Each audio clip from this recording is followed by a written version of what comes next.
Hello everyone and welcome to today's video. Now today, I'm going to be now talking about the Busch at the LA Coliseum for the NASCAR Cup Series only. I know NASCAR content is finally back. I'm extremely excited for this year and hopefully it is going to be a fantastic one.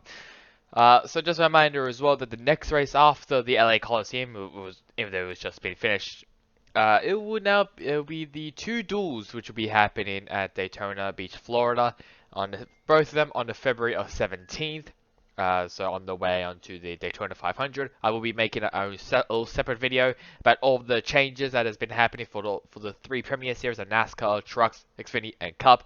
I'm still in the process of putting the list all together. I've already got the script up and everything, so I just need to record that, and hopefully it's a good one. So let's talk about the Coliseum. Now, how I'm going to do this is that there was a total of six heat races,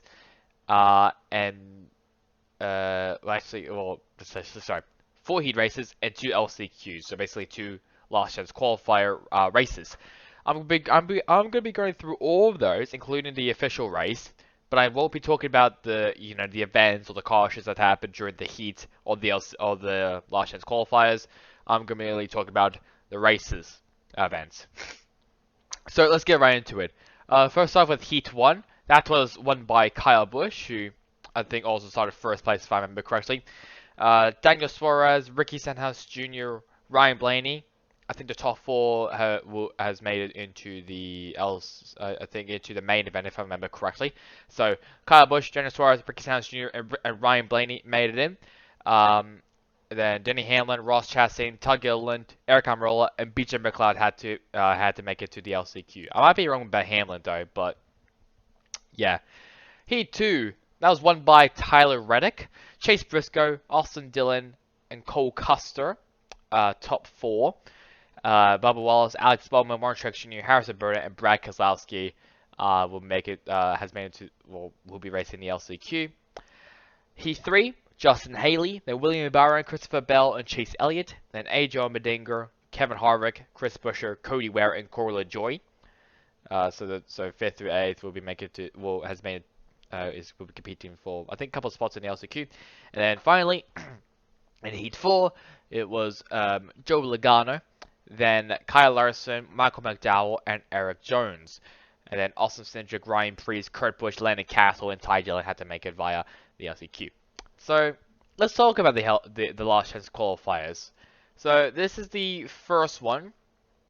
That was won by Denny Hamlin, and then Kevin Harvick, AJ Allmendinger, and then Cody Ware, Chris Buescher, Ross Chastain, Corey LaJoie, Todd Gilliland, Eric Almirola, and BJ McLeod. I think, Hamlin. I think certainly the top three. So I think Allmendinger also might have made it in as well. I don't think so actually. Actually, no, never mind. He did. So the top three has made it into the main event. The top four from the heat. And so Hamlin, Harvick, and Allmendinger made it from the first LCQ. And in the second LCQ, a bit of controversy. Ty Dillon, Ryan Preece, Bubba Wallace. Now, there's been a bit of a change here, as Ty Dillon was actually disqualified because he jumped the restart, if I remember correctly. I might be wrong with that, but I know he was disqualified, so he didn't make it into the main event. So basically, it's actually Ryan Preece actually won the LCQ. Then was Bubba Wallace and Harrison Burton top three. Then Brad Keselowski, Austin Cindric, Landon Castle, Kurt Busch, Alex Bowman, and Martin Truex Jr. did not start as he basically gave his points waiver into the main event. So basically the four drivers that made it into the main event in this second LCQ. So let's now talk about the main event. It was won by Joey Logano. I think for the second time, he has won a Busch Clash or Budweiser, or the Budweiser duel. What's it called again? The Bud. I don't know. I can't remember what it used to be called.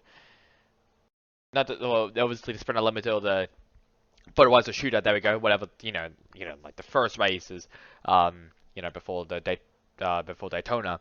So Joe Logano won. Second place was Kyle Busch. I feel like it was mainly those two, and also Tyler Reddick, who were definitely the better, the best drivers in the field. Then in third place, so behind Logano and Kyle Busch, Austin Dillon, Eric Jones, Kyle Larson, William Byron, Cole Custer, Christopher Bell, AJ Allmendinger, and Kevin Harvick ran out the top 10. Then Chase Elliott, Harrison Burton, Ricky Stenhouse Jr., Daniel Suarez, Martin Truex Jr., Michael McDowell, Ryan Blaney, Bubba Wallace, Justin Haley, and Ryan Preece ran out the top 10. Then Tyler Reddick, Chase Briscoe, and Denny Hamlin out of the outside of the top 20. Let's go to the stuff that happens here. Yes, I'm in my little notepad here, so I have it in the side of my screen, so you get to have a look and see all some other stuff as well. So lap 54, Ricky Stenhouse Jr. spins in turn 4 by Harrison Burton, and Hamlin overheats.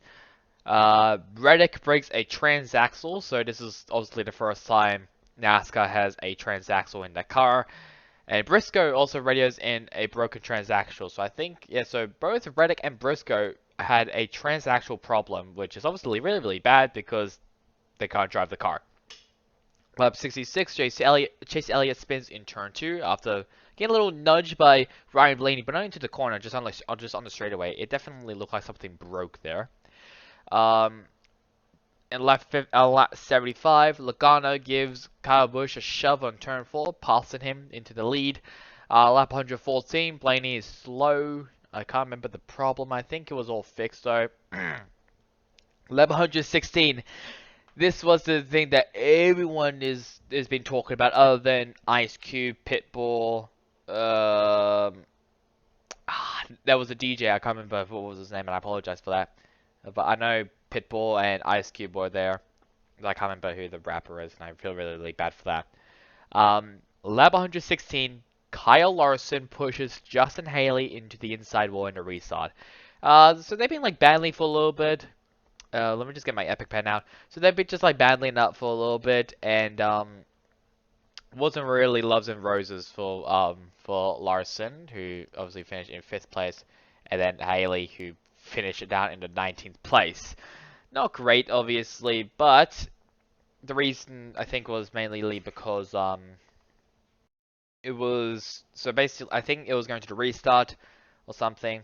I might be wrong actually, but so Haley gets a shove by Byron into turn 4, and Larson thought that was retaliation and everything, so he just swerved right into him and hit him into the inside wall. I feel really bad for Justin Haley because obviously Kaulig is a brand new team, a brand new young, very, very, very young team. Obviously new to the Cup Series, now full time. Actually full time with 2 cars actually. So I feel really, really, really bad for Haley, and I mean, just like Warrior said in the broadcast, that kid had a shot to win the LA Coliseum, and he didn't, sadly. I'm sad that he didn't get the opportunity to win it. Hopefully he does at some point during the season. As for Larson, I'm incredibly disappointed. He probably didn't know there was actually Byron who pushed him, but still, unacceptable behavior, especially in the first race of the next-gen car. Absolutely unacceptable, and probably should. I don't think he should get fined or anything, or like get punished. But I mean, social media itself is basically punishment. So absolutely disappointing a disappointing behavior by Larson to push Haley into the inside wall. I know they had problems, like they were having problems during the race, but still absolutely unacceptable from last year's champ. And on lap 150, Joe Logano wins the first Busch clash at the LA Coliseum, while Martin Truex Jr. and Michael McDowell collides in front of him. It was pretty funny, actually, because the camera just cuts into Truex and McDowell just sideways. So it was pretty funny.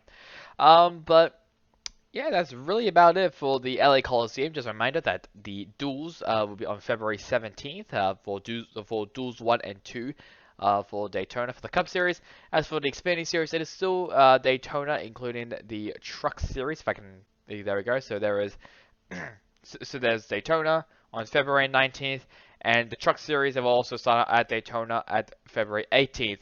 So that's it for me now. Hope you guys enjoyed today's video. Catch you guys on next time in the next one. Goodbye.